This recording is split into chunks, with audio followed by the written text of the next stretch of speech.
Me alegra mucho. Bueno, Valentina, buenos días. Cristian, buenos días también. Vamos entonces a trabajar el día de hoy eh, el tema de los antimicóticos y de los antivirales. Estos dos temas son temas que hoy los vamos a revisar de una manera general, puesto que tal vez como les había mencionado en la clase pasada, eh, los hongos y los virus no son patógenos tan frecuentes en el sistema digestivo como si lo son, por ejemplo, las bacterias y los parásitos. Es mucho más común, por ejemplo, tener infecciones por estreptococos, por gram negativos, que son bacterias en el sistema digestivo.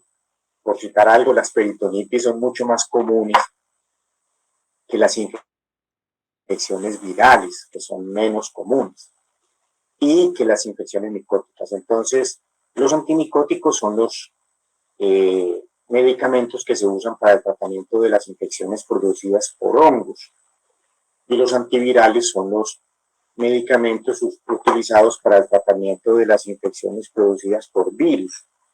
Ejemplos de hongos: la Candida albicans. La Candida es un patógeno relativamente importante en el sistema digestivo porque puede producir candidiasis en la boca, una enfermedad que recibe el nombre, por ejemplo, de algodoncillo, se encuentra en la cavidad bucal. También puede afectar el esófago y el intestino, pero no es lo más común. Afecta sobre todo pacientes que están en tratamientos antineoplásicos, que reciben inmunosupresores, que reciben tratamientos con corticoides inhalados. Y en el caso de los virus, tal vez los virus más importantes en el sistema digestivo son los virus de la hepatitis A, B, C y otros, el virus del herpes, que tiende a causar lesiones, digamos, en la boca o a nivel de los labios. Pero porcentualmente hablando, estas patologías no son tan comunes ni del día a día como si se ven los cuadros peritoneales bacterianos o los cuadros bucales y faringoamigdalinos bacterianos. Entonces, como lo hemos venido haciendo, vamos a hablar de la parte, digamos, introductoria de los antimicóticos y los antivirales. Habrán algunos sistemas donde los virus son mucho más importantes, por ejemplo, en el sistema respiratorio, el virus de la influenza, este mismo virus de la influenza que tiende a atacar el pulmón conjuntamente con otras bacterias. Ahí será muy importante estudiar los antivirales de ese sistema, en el sistema respiratorio. A nivel genitourinario, los virus son mucho más importantes porque el virus del SIDA es un virus de transmisión sexual y el virus del herpes es muy común que afecte también los genitales. Ahí en ese sistema nosotros estudiaremos los antivirales contra el SIDA y ahondaremos también nuevamente en algunos antivirales para el tratamiento de las infecciones herpéticas. Ya en el sistema nervioso, digamos en el sistema osteomuscular, los virus ya no son tan importantes, tampoco los hongos. Entonces, hoy vamos a hablar de los aspectos generales y vamos a centrarnos quizás en tres puntos que son los más importantes. Esos tres puntos son: vamos a, de cada grupo de antivirales y de antimicóticos, vamos a identificar sus integrantes. Ese es un primer objetivo, identificar los integrantes como grupo. y diferenciar esos integrantes como grupo de los antibacterianos.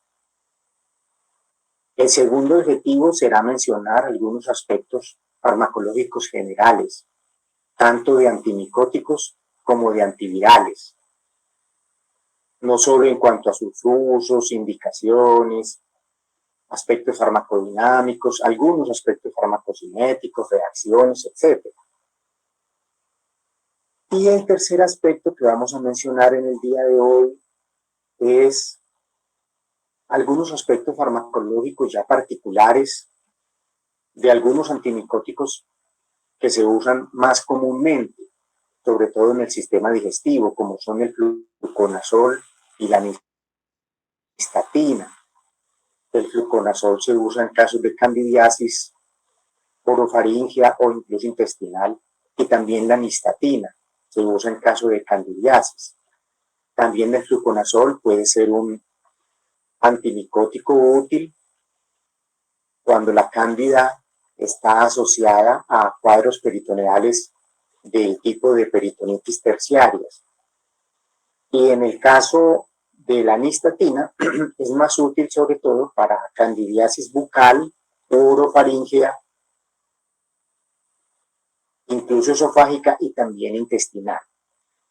Igual vamos a referirnos a los interferones, que son medicamentos útiles en las hepatitis, y también vamos a hablar de la ciclovir como antiviral, antiherpético, útil en los cuadros de herpes que afectan los labios o la cavidad bucal. Bueno, en general vamos entonces con el primer objetivo, que es mencionar los grupos y ubicar los integrantes de cada uno de los grupos de antimicóticos y antivirales. Vamos a empezar entonces con el grupo de los antimicóticos. Estos medicamentos antimicóticos son sustancias utilizadas para el tratamiento de las infecciones producidas por hongos. Hay muchos hongos, los hongos son muy distintos a las bacterias, tienen características microbiológicas diferentes. Las infecciones también se manifiestan de manera muy diferente cuando son infecciones producidas por hongos a cuando son infecciones producidas por bacterias. Son ejemplos de hongos, ya lo habíamos dicho, la Candida albicans, por ejemplo, los criptococos, la torula histolítica, esos son ejemplos de hongos. Pues bien, tenemos antimicóticos, es un grupo amplio y hay varios subgrupos.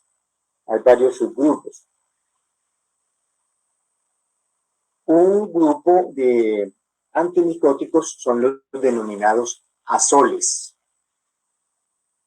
Dentro de esos azoles, que son antimicóticos, nosotros tenemos el ketoconazol, el itraconazol, el fluconazol, el voriconazol y el posaconazol. Esos son antimicóticos del grupo de los azoles.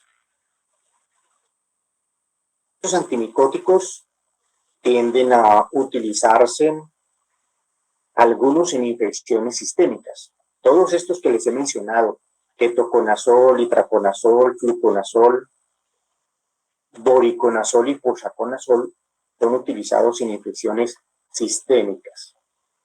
Hay otros azoles, como el miconazol y el clotrimazol, que siendo azoles no se usan para infecciones sistémicas, sino que se usan para infecciones locales, que son muy usados, por ejemplo, en infecciones de piel, en infección genital, por ejemplo, se usan también, puesto que los hongos tienden a afectar con frecuencia los genitales, sobre todo femeninos. Tenemos las equinocandinas, anagibin. Los localizados son miconazol y clotrimazol, que también pertenecen al grupo de los azoles. Entonces, dentro de los azoles tenemos unos que se usan más para cuando la cándida está diseminada digamos, a nivel del organismo, bien sea en la sangre o cuando está presente en el sistema nervioso central, etcétera, que son el ketoconazol, itraconazol, posaconazol, boriconazol. Y cuando está la cándida, sobre todo en genitales o en piel, o en los, digamos, en los pliegues interdigitales de los pies, se usan más estos azólicos locales, que son miconazol y clotrimazol. Otro subgrupo de los antimicóticos son las equinocandinas. Esas equinocandinas, hay sobre todo tres integrantes que son la caspofungina, micafungina y anidalofungina. Esos son equinocandinas. Son las tres equinocandinas que tenemos nosotros disponibles como grupos de antimicóticos. Tenemos también otro grupo que son las alilaminas. Dentro de las alilaminas, esas tienden a usarse. Las segundas son las equinocandinas. Dentro de las equinocandinas tenemos la caspofungina, la micafungina y anidulafungina. Dentro de las alilaminas tenemos la terbinafina y la naftifina. Dentro de las alilaminas tenemos entonces la terbinafina y la naftifina. Estos tienden a usarse sobre todo para infecciones también tópicas. Las equinocandinas tienden a usarse más para infecciones sistémicas. Tenemos un antimicótico, digamos, tenemos otros antimicóticos diversos que se usan en infecciones también sistémicas. Ahí tenemos la anfotericina B, tenemos la gliceofulvina y la flucitocina. Ese es como el grupo de los antimicóticos. Dentro del grupo de los antimicóticos, en la actualidad sobresalen por la frecuencia de utilización los azólicos. En general, el grupo de los azólicos, exceptuando el ketoconazol, que ha dejado de usarse en algunos países porque se ha asociado con cuadros de hepatotoxicidad severa. Los otros, sobre todo, por ejemplo, el fluconazol y el itraconazol, son de los antimicóticos hoy más utilizados para infecciones sistémicas. Y el miconazol y el clotrimazol son muy utilizados para infecciones tópicas, de suerte que en el caso de las infecciones micóticas, los azoles, el subgrupo de los antimicóticos azólicos o azoles, son tal vez los que más se están utilizando hoy por hoy.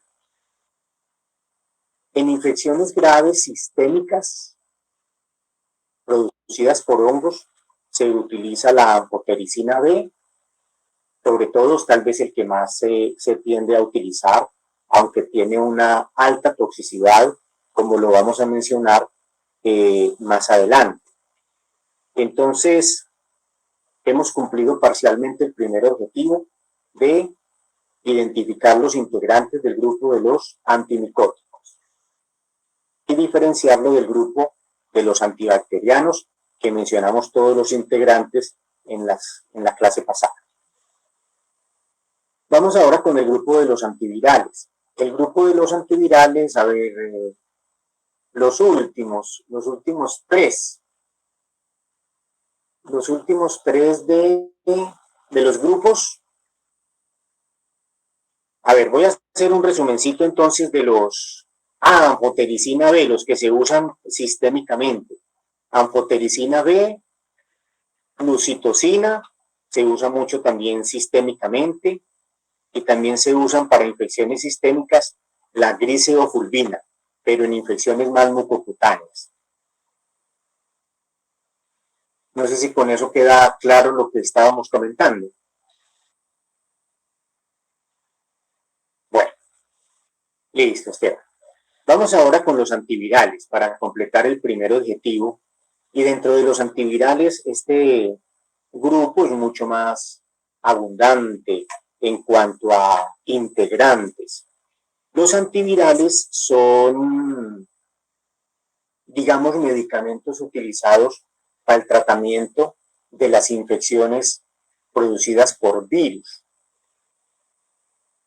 Y nosotros tenemos diferentes virus. Entonces, un grupo, digamos, o un primer, digamos, virus importante en infección humana es el virus del herpes y el virus de la varicela zoster. Entonces, nosotros tenemos antivirales, antiherpéticos y utilizados en el tratamiento de la varicela zoster. Ahí tenemos los siguientes integrantes: aciclovir con C, aciclovir, valaciclovir con B corta, valaciclovir, fanciclovir, penciclovir, el docosanol y la trifluridina. Esos medicamentos son medicamentos utilizados en las infecciones que se producen por el virus del herpes y por el virus de la varicela zoster. El virus de la varicela zoster produce una enfermedad relativamente común, ustedes la van a ver, que se llama el herpes zoster, también denominada culebrilla. Entonces, estos antivirales, aciclovir, valaciclovir, fanciclovir, penciclovir, sobre todo esos son los que más se usan en el tratamiento de las infecciones por herpes y varicela zoster, que produce el herpes zoster. También hay otro virus diferente que es el citomegalovirus. Entonces hay unos antivirales que tienen más actividad contra el citomegalovirus. Ahí tenemos nosotros el ganciclovir, el valganciclovir con B corta, valganciclovir, el foscarnet, termina en T, foscarnet, y el cidofovir con B corta, cidofovir con B corta. Esos cuatro medicamentos, ganciclovir, valganciclovir, foscarnet y cidofovir, son antivirales que tienen actividad y utilidad en infecciones producidas por el citomegalovirus. Citomegalovirus se escribe con C comenzando, citomegalovirus al final. Estos que tienen actividad contra el citomegalovirus, Ricardo, son ganciclovir, valganciclovir con B corta, foscarnet y el cidofovir. Entramos ahora tal vez al grupo que más desarrollo ha tenido dentro de los antivirales, que es el grupo de medicamentos para el tratamiento del SIDA o el VIH.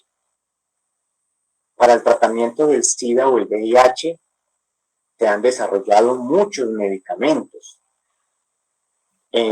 Vamos a comentar entonces el primer grupo de antivirales para el SIDA.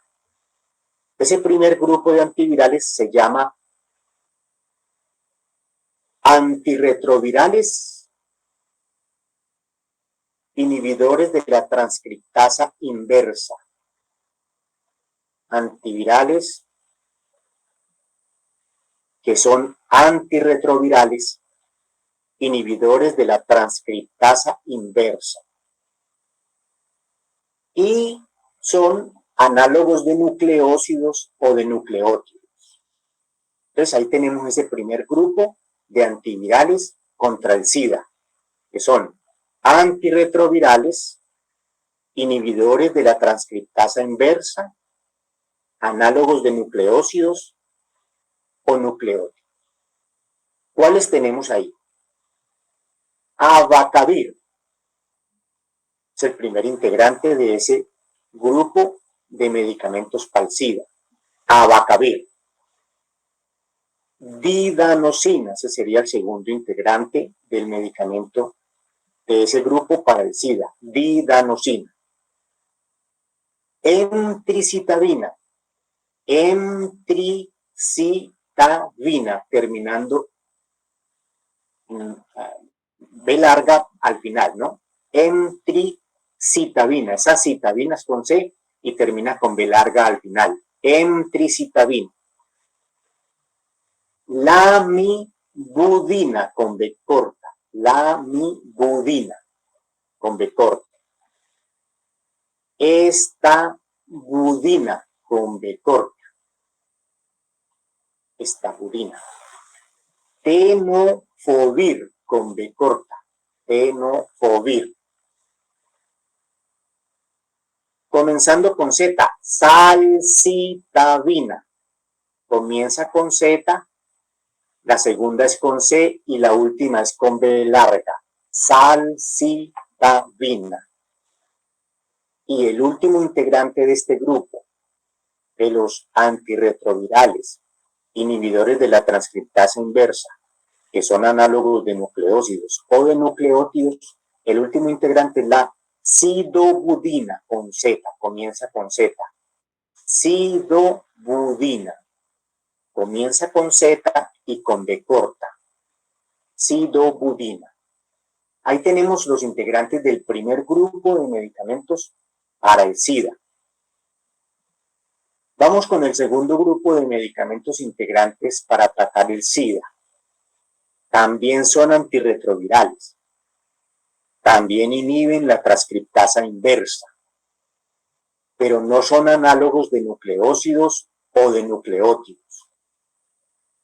Entonces, este primer grupo que mencionamos eran análogos de nucleósidos o de nucleótidos. El segundo grupo no son análogos.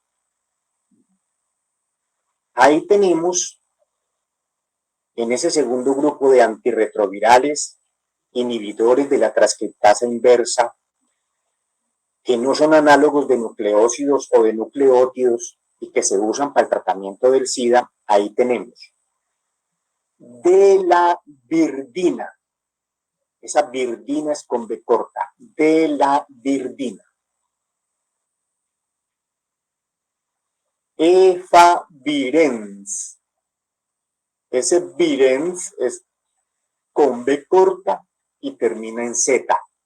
Efavirenz. El segundo. El tercer integrante es la etravirina con B corta. Etravirina. El cuarto integrante es la nevirapina. Nevirapina con B corta. Nevirapina. La N, la E, la B corta, la I, la R, la A, la P. ¿Sí? Ricardo. Nevirapina. Les voy a repetir los últimos, que son el segundo grupo que estamos hablando de antirretrovirales, inhibidores de la transcriptasa inversa, que no son análogos de nucleótidos o de nucleósidos. Se los voy a repetir, el segundo grupito. Delavirdina, efavirenz, etravirina y la nevirapina. Bueno, vamos con un tercer grupo de antivirales contra el SIDA. Tercer grupo de antivirales contra el SIDA. Entonces, contra el SIDA hemos mencionado un primer grupo, antirretrovirales, análogos de antirretrovirales, inhibidores de la transcriptasa inversa, análogos de nucleótidos o nucleósidos. Mencionamos un segundo grupo para el SIDA, antirretrovirales, inhibidores de la transcriptasa inversa, no análogos de nucleósidos o de nucleótidos. Vamos con el tercer grupo para el SIDA, de antivirales, que son los inhibidores de las proteasas. Dentro de esos inhibidores de las proteasas tenemos atasanavir, ese sanavir es con Z y con B corta. Atasanavir. También tenemos el darunavir, posamprenavir, indinavir, lopinavir, nelfinavir, ritonavir, saquinavir y tipranavir. Esos son medicamentos para el tratamiento del virus del SIDA que pertenecen al grupo de los inhibidores de las proteasas. Se los voy a repetir. Atasanavir, darunavir, posamprenavir, indinavir, lopinavir, nelfinavir, ritonavir, saquinavir, tipranavir. Esos son inhibidores de las proteasas. Vamos con otro grupo también para el tratamiento del virus del SIDA. Ricardo, no posamprenavir, con la F y la O comenzando, F y O. No pro, sino FO, posamprenavir. ¿De acuerdo? Bueno, tenemos ahora otro grupo también para el tratamiento. Bueno, Ricardo, muy bien. Tenemos otro grupo para el tratamiento del virus del SIDA. Listo, Ricardo.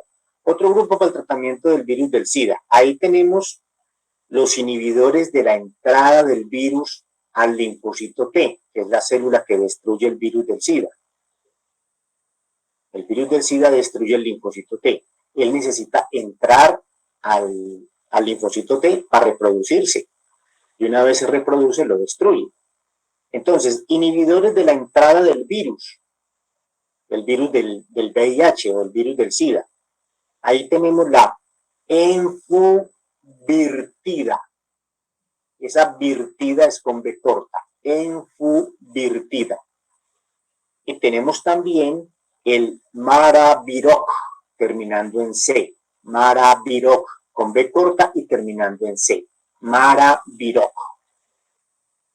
También para el tratamiento del SIDA, otro grupo, o subgrupo mejor, inhibidores de la integrasa. Dentro de los inhibidores de la integrasa, es una enzima, ahí tenemos el raltegravir,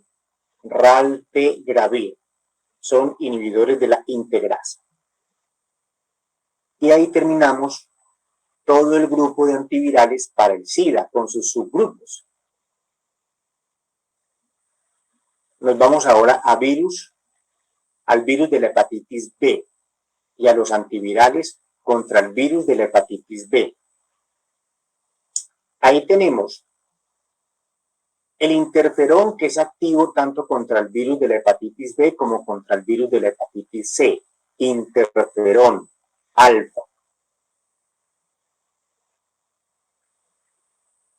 Vamos a algunos que son más activos contra el virus de la hepatitis B solito. Ahí tenemos el adefovir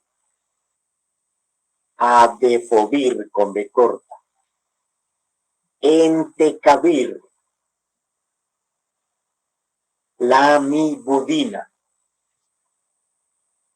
telbibudina, esa telbi, la primera B con B corta, telbi, y la budina con B larga, telbibudina. tenofovir.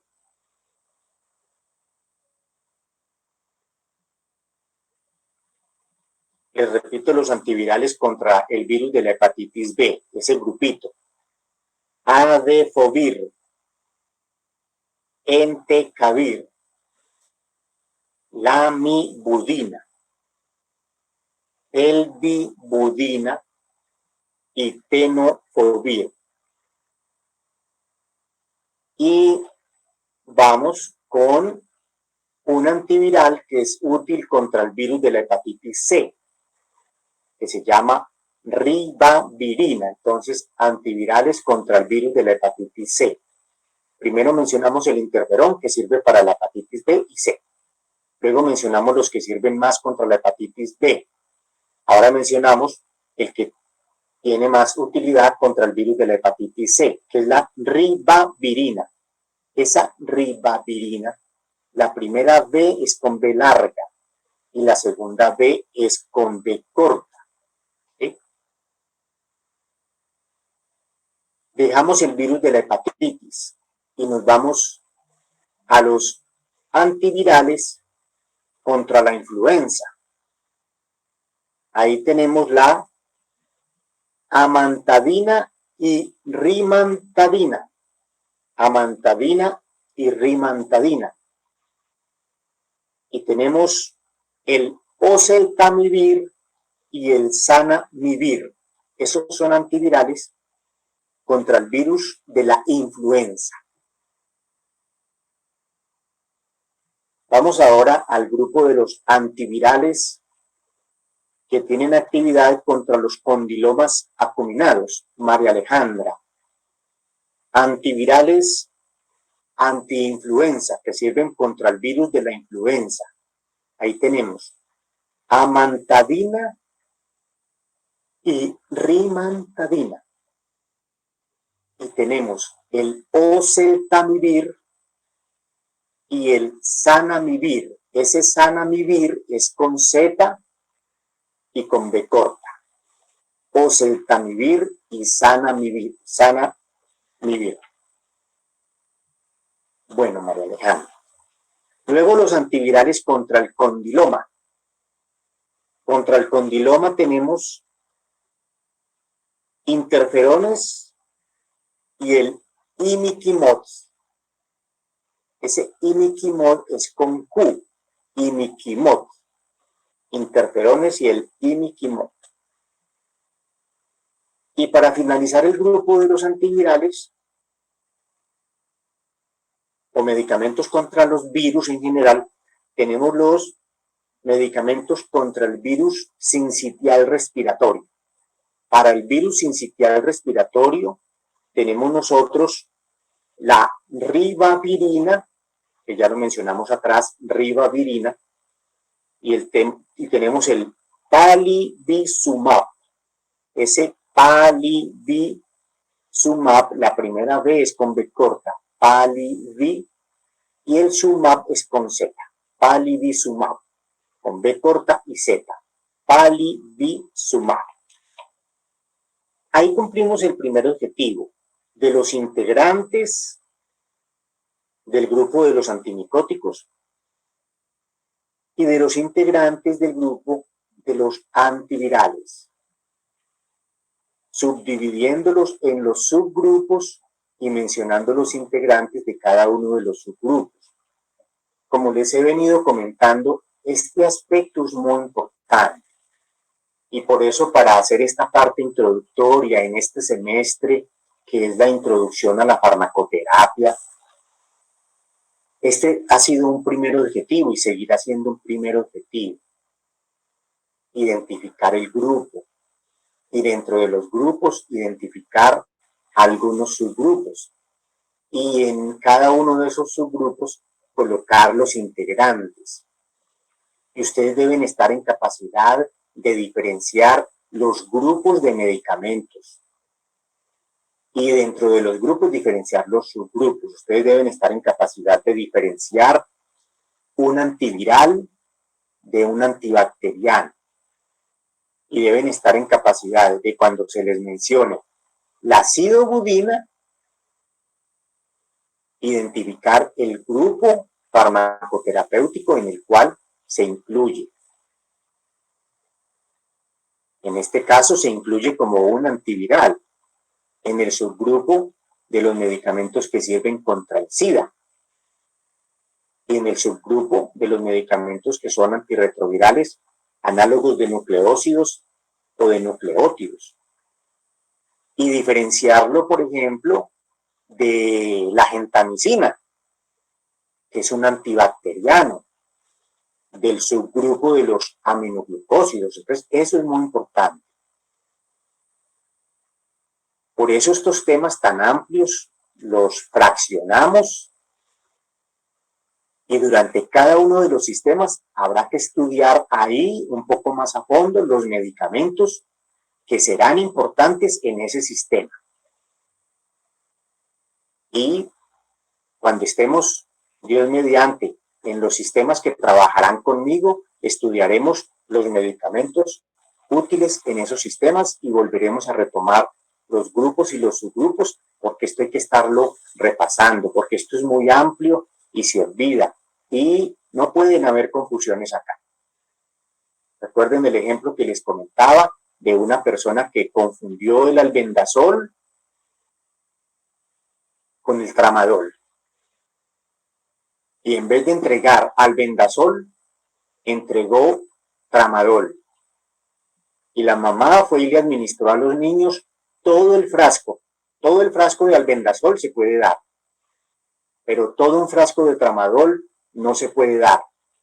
Y le dio todo el frasco de tramadol a sus dos hijos, a cada uno de a frasquito, y los mató.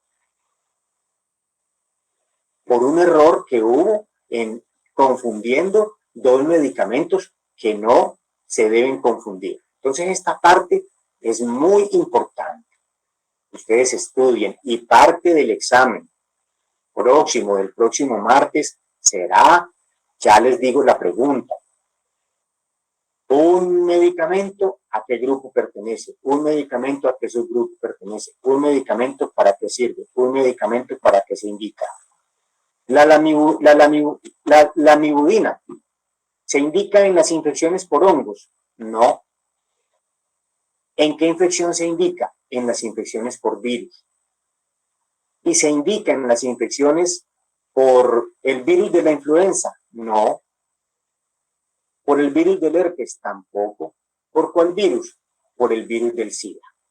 Entonces, eso es muy importante. Por eso he hecho énfasis en eso y por eso me he tomado el trabajo de coger los grupos y fraccionarlos en sus subgrupos y presentarles los integrantes. Si ustedes revisan el libro, perfectamente ustedes pueden ahí, están casi que estos grupos y subgrupos los he extraído del libro de Katsun. De suerte que si ustedes van y revisan un capítulo de antibacterianos en Katsun, van a encontrar todos estos grupos, subgrupos y todos estos integrantes. Solo mirando las hojas, pasándolas y mirando los títulos grandes. Esa es una cosa muy importante y tienen que estudiarla y tienen que aprenderla. Y eso es mejor tenerlo de una vez en la cabeza. Usted no puede darse el lujo de estar ante un paciente formulando, confundiendo los nombres de los medicamentos, los grupos, los subgrupos, o apenas estar mirando en el vademecum o en el libro para ver este medicamento en qué lo uso o en qué se indica o para qué me sirve este grupo. Entonces es muy importante. Creo que con esto hemos cumplido este primer objetivo. Y este primer objetivo es motivo de pregunta en el examen. Van a ir preguntas sobre esto. Tienen que ejercitarse mucho en eso. Los grupos, sus integrantes, cuáles son, cuáles no lo son, por qué se diferencian, por qué no, este no forma parte de esto. Bueno, entonces esa parte es muy importante. Creo que hemos cumplido el primer objetivo. El segundo objetivo del día de hoy es mencionar algunos aspectos generales sobre antimicóticos y antivirales. Generales. ¿Por qué generales? Porque estos grupos apenas ahorita los vamos a trabajar de manera general. cuando llegue el momento de estudiar los antivirales para la influenza que afectan sobre todo el sistema respiratorio, ahí se deberán estudiar a fondo esos antivirales. Y será importante estudiar las particularidades de medicamentos como el oseltamivir y el zanamivir. Cuando se esté en el sistema de geniturinario, será importante retomar los medicamentos para el SIDA. Y ahí será importante analizar como grupo en más profundidad los medicamentos contra el SIDA y los medicamentos antiherpes. Será muy importante. Bueno, aspectos generales de los antimicóticos. Los antimicóticos, ¿para qué se usan? Ya lo decíamos, contra infecciones producidas por hongos. Nosotros podemos tener hongos en algunas partes del cuerpo. El hongo tiende a afectar más comúnmente algunas zonas y no otras. Por ejemplo, es común el hongo en la piel, pero en el hueso no, ni en el tejido blando. No es común, aunque pueden haber lesiones mucocutáneas, por ejemplo, en un hueso y en una articulación, no es, sería una cosa muy, es una cosa muy poco común. De pronto, en un paciente inmunosuprimido, a lo mejor se llega a producir una infección en el hueso por hongo y esté descrita, pero es una cosa muy rara. En cambio, el hongo sí puede atacar el sistema nervioso central, sobre todo si el paciente está inmunosuprimido o está recibiendo corticoterapia. Es muy común el hongo en el sistema digestivo, en el esófago, sobre todo en un paciente que tiene SIDA o está sometido a una inmunosupresión. En la piel son comunes los hongos, en la vagina de las mujeres son comunes los hongos. Entonces, los antimicóticos se indican en infecciones por hongos donde ellos están presentes. Por ejemplo, una candidiasis vaginal, una candidiasis oral o bucal, una candidiasis intestinal, una criptococosis, una blastomicosis. Es otra enfermedad producida por hongo que puede afectar sobre todo el pulmón. Bueno, esas son algunas de las indicaciones donde los antimicóticos son importantes. ¿Son importantes los antimicóticos como grupo? Sí. Hace unos años el principal aspecto que generaba importancia en los antimicóticos era la frecuencia de infecciones genitales. El problema genital en la mujer por hongos es un problema de toda la vida y es un problema frecuente.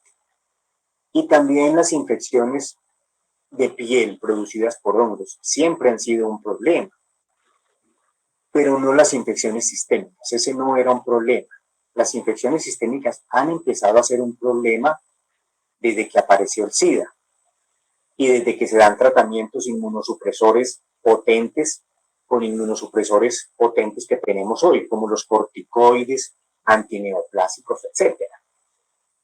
Ahí han empezado a aparecer los hongos en el sistema interno del cuerpo, en la sangre, en diferentes órganos y sobre todo en el sistema nervioso central. Entonces, las micosis sistémicas y locales hoy son un problema importante. Y no solo importante, sino de difícil tratamiento, porque el hongo tiene digamos, una evolución lenta, un desarrollo lento, tiene una biología muy particular, muy diferente a la de las bacterias. Y entre otras cosas, los antimicóticos, por ejemplo, en infección sistémica, se deben usar por largos periodos, incluso llegando a ser de meses. Y a veces no se logra un tratamiento eficaz, porque los problemas de base, que son las inmunodepresiones, dificultan la buena respuesta. Y sobre todo en el sistema nervioso central podemos tener grandes problemas con la entrada del antimicótico, por ejemplo, al sistema nervioso. Distinto a tratar una cándida en la boca, donde el paciente puede hacer unos buchecitos y gargarismos, por ejemplo, con nistatina, y eso puede ser suficiente, por ejemplo, por 8 días. En el caso de las micosis sistémicas no ocurre lo mismo. ¿Cuál es la farmacodinámica de los antimicóticos? Entonces hay, digamos, algunos aspectos farmacodinámicos importantes. Por ejemplo, la anfotericina B y la nistatina tienden a alterar la membrana del hongo y tienden a facilitar la aparición de poros. Se pueden unir al ergosterol, alteran la dinámica fisiológica del ergosterol y facilitan la aparición de unos poros en la membrana, de tal manera que el hongo empieza a tener entrada o salida de componentes a veces importantes para su fisiología o de agua y sodio que pueden terminar causando una destrucción del hongo. En el caso de los azólicos, tanto los azoles como la terbinafina, que es una alilamina, los azoles y las alilaminas, ellos actúan inhibiendo la síntesis del ergosterol. El ergosterol es un fosfolípido, es un poco parecido al colesterol, pero tiene unas particularidades diferentes. Mientras que nuestras membranas están abundantes en colesterol, las membranas del hongo están ricas en ergosterol. Para inhibir las enzimas que participan en la síntesis del ergosterol, el hongo no puede sintetizar ese componente importante para su membrana y para la estructuración de su membrana y para su fisiología. Entonces, los azólicos como el ketoconazol y fluconazol, entre otros, lo mismo que las alilaminas como la terbinafina, inhiben la síntesis del ergosterol. Las equinocandinas, como la caspofungina, por ejemplo, inhiben la formación de los glucanos. Los glucanos son unos azúcares importantes que hacen presencia en la membrana y le dan, digamos, funcionalidad a la membrana del hongo. Entonces, esas son las tres particularidades, digamos, más específicas respecto a la farmacodinámica de los antimicóticos. Unos forman poros en la membrana, es el caso de la anfotericina. Otros inhiben la síntesis clave del ergosterol, es el caso de los azólicos como el fluconazol. Y otros inhiben la formación de los glucanos, que son azúcares importantes en la membrana, que son las equinocandinas como la caspofungina. ¿Quién inhibe la formación de los glucanos, Valentina? Las equinocandinas, la caspofungina y la micafungina, entre otros. ¿Sí, Valentina? Bueno, listo. Vámonos ahora con la farmacocinética de los antimicóticos. Con respecto a la farmacocinética, pues son aspectos muy variables. Bueno, Valentina, con mucho gusto. Son aspectos muy variables en cuanto a la farmacocinética, pero hay algunos, por ejemplo, que no se administran por vía oral, no se absorben bien, se degradan. Es el caso de la anfotericina B, que no se da únicamente parenteral por vía intravenosa. El fluconazol, en cambio, se absorbe bien, se puede dar por vía oral y también lo tenemos para administración sistémica en el caso del fluconazol. También es buena la absorción oral para el voriconazol y el posaconazol. Las vidas medias son, por ejemplo, muy variables. Algunos tienen vidas medias relativamente largas, de 10 horas, por ejemplo, como el ketoconazol, pero puede ser de 25 horas y hasta 30 horas en el caso del fluconazol y el itraconazol. Un aspecto importante de la farmacocinética de los antimicóticos es que se eliminan por hígado, importante, y algunos de ellos son inhibidores importantes de la CYP3A4, sobre todo los azoles. Estos azólicos, al inhibir la CYP3A4, pueden interferir con el metabolismo de muchos otros medicamentos que se metabolizan por la CYP3A4. Un grupo de medicamentos muy usados que le ocurre eso y aumenta los niveles peligrosamente son los que se usan para los trastornos de lípidos, que se usan mucho. Atorvastatina, lovastatina, son medicamentos que sufren un metabolismo por la CYP3A4 y al estar inhibida por estos antimicóticos del grupo de los azólicos, entonces se aumentan los niveles de los o hipolipemiantes, mejor, de los hipolipemiantes, pudiendo llegar a presentarse en problemas serios. La eliminación hepática, por ejemplo, es muy expedita para la caspofungina y este medicamento debe ser ajustado si el paciente tiene insuficiencia hepática importante, la caspofungina.